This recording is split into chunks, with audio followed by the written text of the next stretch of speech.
Thousands of demonstrators marched on Parliament Square demanding the government take action to help Brits survive the worst cost of living crisis in more than 40 years.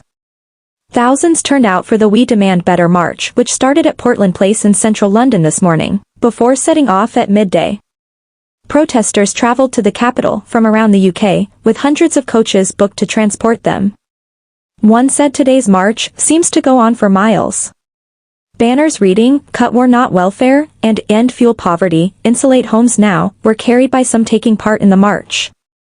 Saleha Ehsan, an NHS doctor and representative from the COVID-19 Bereaved Families for Justice group, criticized the government for not yet setting up an inquiry into the pandemic as she spoke to the crowds gathered at Parliament Square. She also took aim at the government's overall response, including the Partygate revelations, saying the social gatherings in Downing Street happened at the same time her father was ill in hospital. She said, if they truly cared, if it really mattered to them about learning these essential lessons to save lives, the inquiry would have started already.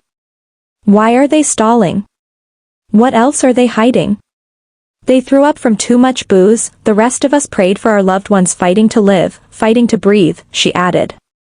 Frances O'Grady, General Secretary of the Trades Union Congress, was met with applause and cheers as she gave a speech to the crowd in Parliament Square. She said, "I have seen the Transport Secretary Grant Shapps has threatened rail workers that they will strike themselves out of a job.